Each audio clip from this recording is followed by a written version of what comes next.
שלום לכולם, פרשת במדבר תשפ"ד. אתה האל אוספה להודעת בעמים עוזיך.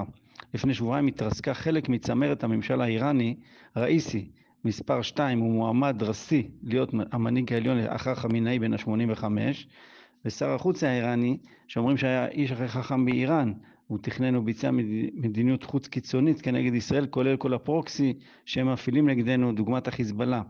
ולפני יומיים, גנרל בכיר בכוח קודס מת ממחלה.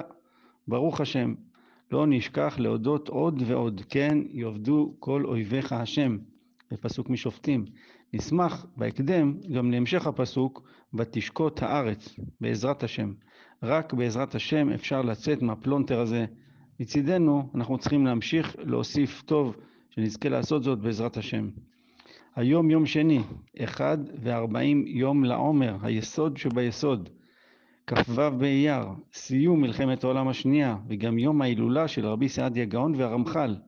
יום רביעי הקרוב, יום ירושלים, יום ההודיה להשם על הניסים העצומים, שחרור ירושלים ומלחמת ששת הימים, וגם יום ההילולה של שמואל הנביא. זכותם תגן על כל כוחות הביטחון בתוך כלל ישראל. לתודה והודיה לשם ולגאולה שלמה בחסד וברחמים. חברותא בעזרת השם, ימי רביעי אחרי ערבית. תקציר פרשת במדבר. ספר חדש, התחלה חדשה.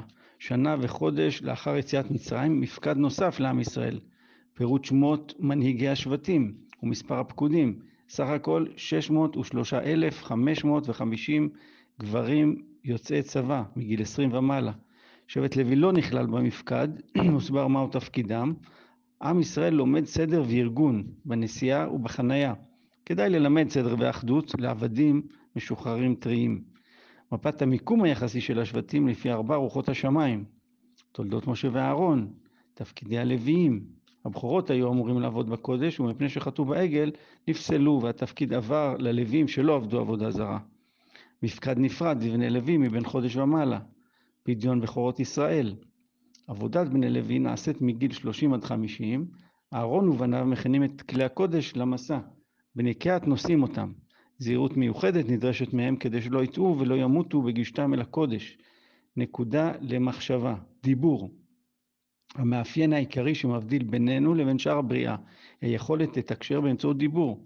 וידבר השם אל משה במדבר. השם ברא את העולם ב10 מאמרות. זאת המשנה דרך אגב בפרקי אבות שהיינו אמורים לקרוא שבת שעברה. השם דיבר עם משה רבנו. השם נתן לנו את 10 הדיברות. איך כל אחד יכול לשפר את הדיבור שלו? הצעה אחת בסוף. מנבואות אחרית הימים בפרשה. איש על דגלו באותות. כותב הזוהר הקדוש, רבי אלעזר פתח, שמחו את ירושלים וגילו בה כל אוהביה. פסוק מישעיהו. השמחה אינה נמצאת אלא בזמן שישראל נמצאים בארץ הקדושה וכו', ואז היא שמחת הכל. לימדה תורה דרך ארץ מהפרשה. איש איש למטה, איש ראש לבית אבותיו הוא. כותב הכלי יקר שיש כאן כפילות, וניתן ללמוד ממה שאמרו על שבט דן, דן ידין עמו כאחד שבטי ישראל, פסוק מבראשית, שלא היה מחניף לשבטו, אלא דן אותם כאחד מן השבטים, בלי משוא פנים. הלוואי שנזכה לכך גם כיום במערכת המשפט של מדינת ישראל, ולוואי שכבר תהיה ציון במשפט תיפדה ושביה בצדקה, ומערכת המשפט תתוקן, והשבויים יחזרו בטוב, ומי שצריך שיובא לקבר ישראל, ולא על חשבון אף משפחה שכולה או פצועה נוספת, וללא ספק, רק בעזרת השם. חוכמת אבות, משפט מפרקי אבות. בשבתות במהלך ספירת העומר נהוג לקרוא כל שבת פרק אחר מפרקי אבות.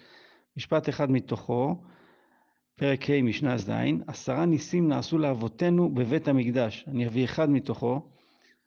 ולא אמר אדם לחברו, צר לי המקום שעלין בירושלים. טיפים לשולחן שבת. טיפ ראשון, תולדות אהרון ומשה. אור החיים הקדוש נותן לנו לשים לב שבעצם נמנו כאן רק בני אהרון. ואומר שזה מלמד אותנו שבזכות זה שמשה התפלל עליהם ולא מתו 4 ונשארו 2, הם נחשבים גם תולדותיו של משה. הרמב"ן מוסיף את דרך הדרש שבני אהרון נחשבים גם תולדותיו של משה כי לימדם תורה. טיפ שני, במדבר סיני באוהל מועד, האבן עזרא כותב שלאחר שהיה כבוד השם יתברך באוהל מועד, לא עלה עוד משה רבנו להר סיני. תשובה לנקודה למחשבה. איך נוכל לשפר ולהעלות את כוח הדיבור שלנו? כמו הפסוק והעצה הידועה מתהילים, סור מרע ועשה טוב.